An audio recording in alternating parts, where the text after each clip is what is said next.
Bom, pessoal, para dar continuidade no assunto da nossa última aula, né, minimamente processados, eu vou fazer o uso desse artigo, que ele foi publicado na Brazilian Journal of Food Technology, é uma revista brasileira, tá, de produção científica, e esse artigo é uma revisão de literatura que foi intitulado de alimentos frescos minimamente processados, embalados em atmosfera modificada.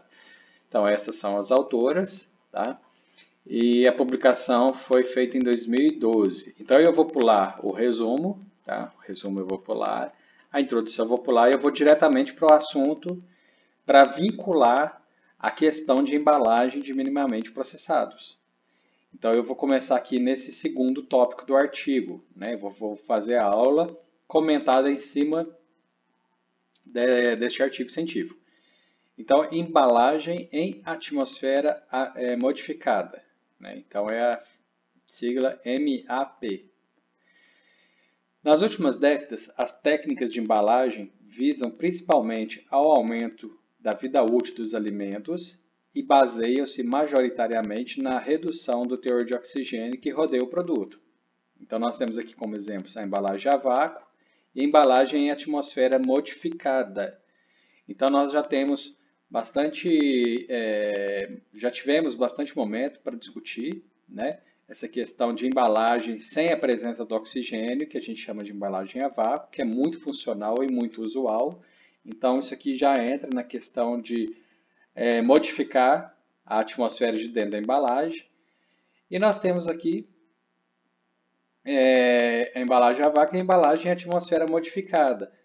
Então, no caso, a gente vai alterar a composição química do ar dentro da embalagem. Vamos evoluir aqui no artigo que eu volto a falar disso de uma forma mais detalhada. Então, conforme o referido, a maioria dos alimentos minimamente processados, né, a maioria deles necessitam de refrigeração e de uma embalagem adequada, sendo que esta é essencial para controlar as interações entre o produto, o meio e o consumidor. Existem vários métodos e materiais para embalar alimentos minimamente processados, sendo uma área de grande crescimento e inovação no nível tecnológico. Então, essas inovações, né, elas visam manter a qualidade dos alimentos durante um maior período de tempo, obviamente, que é essa função da embalagem, né, de promover o aumento da vida de prateleira, e com isso, né, conjuntamente com esse aumento do período de tempo, produzir um menor impacto ambiental por meio de novas aplicações de materiais obtidos de fontes renováveis, que são os famosos biopolímeros, né, que eles estão tentando, de alguma forma, diminuir ou minimizar o consumo de embalagens que são derivados de petróleo, né, no caso de plástico. Que essas embalagens, né, sejam fontes renováveis, compostáveis e ou redução de material. Então, você pode ter o plástico, mas você pode ter ele em menor quantidade e menor proporção nessa embalagem, para reduzir o impacto ambiental. Então, no entanto, apesar das inovações, todas as embalagens continuam com 4 características comuns. Então, isso aqui ainda permanece nessas embalagens. Então, a primeira, conter o alimento, que essa é a função da embalagem, né, de conter, né, de armazenar o alimento. A segunda é proteger o produto, minimizando a perda de qualidade em todo o seu período de vida útil.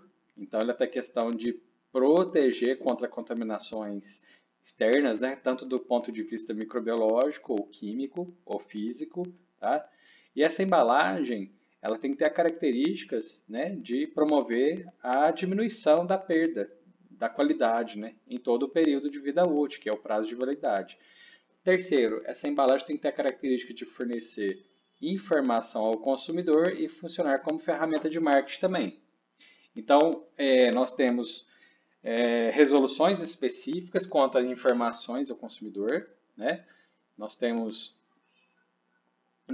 que ter rótulo, né? Informar a temperatura de conservação, maneira de consumo, de preparo.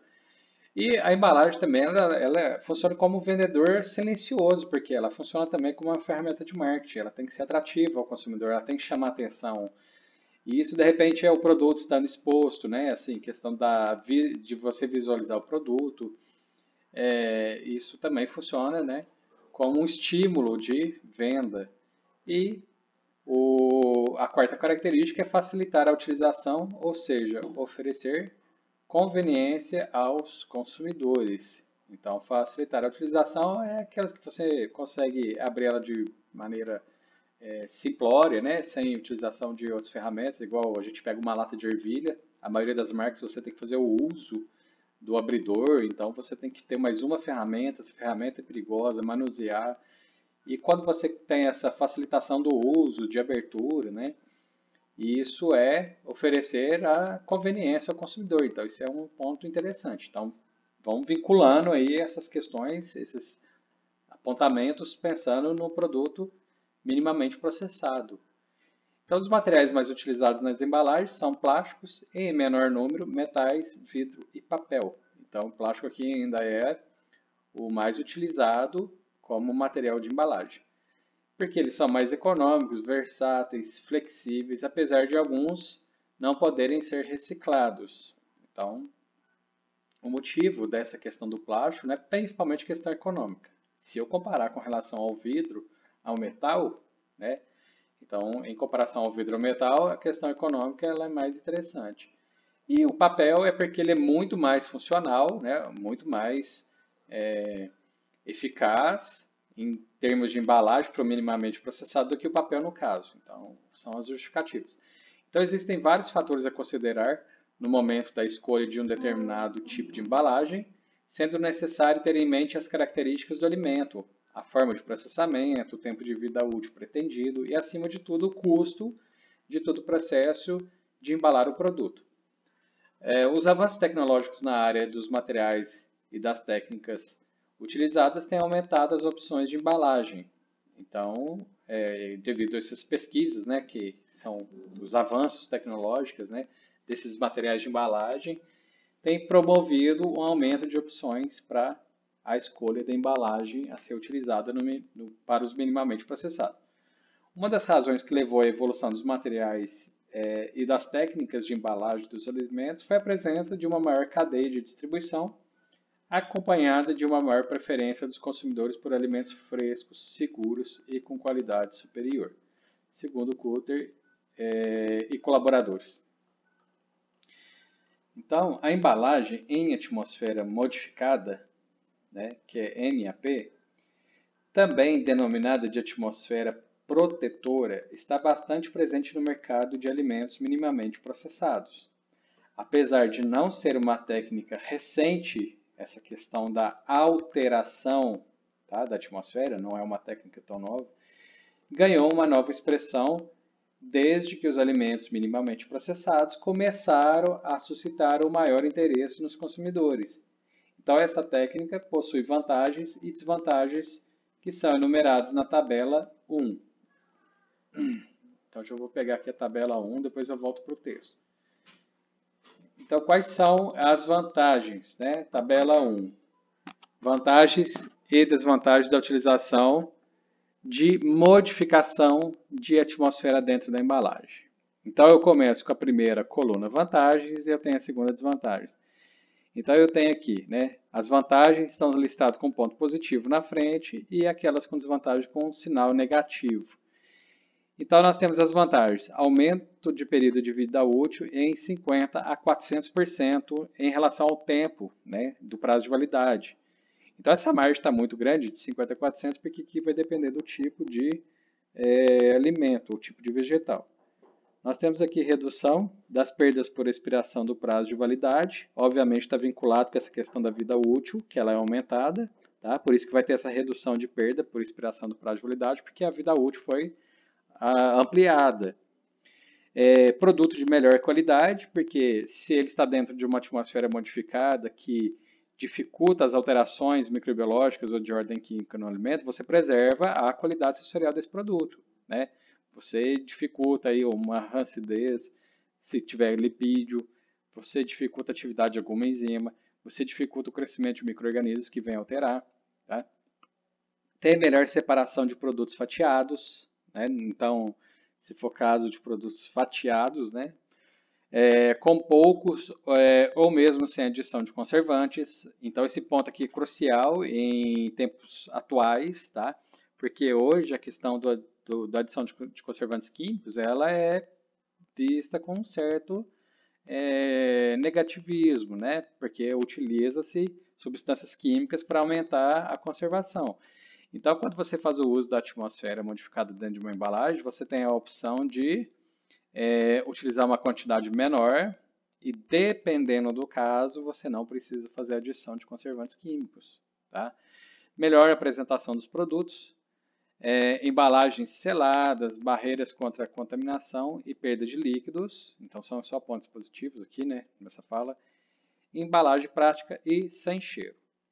Só que nós temos as desvantagens, né, que é o aumento do preço, né, ela acaba onerando, porque você tem que ter um equipamento específico para fazer essa alteração da atmosfera dentro, né, da embalagem. Tem que ter um controle imprescindível da temperatura, então aqui você tem que ter uma técnica, né, não seria técnica, seria um monitoramento bastante eficaz com relação ao controle da temperatura. E aí que eu vejo que é um pouco mais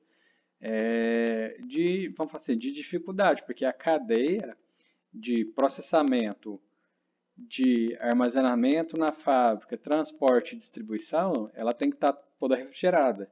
Então tem que ter esse controle, ele é imprescindível, para que seja eficaz lá a atmosfera que foi modificada. Especificação de atmosfera adequada, a cada tipo de produto, então não tem um manual que vem falar, né, que para tal produto é tanto e tanto. Às vezes você tem que ter um estudo, né, uma questão aí que eu chamo de tentativa e erro também, que pode ser adotado de forma preliminar, né, que a indústria vai ali, faz aquelas concentrações e vê ali qual que é mais adequado. Então, a especificação de atmosfera adequada a cada tipo de produto.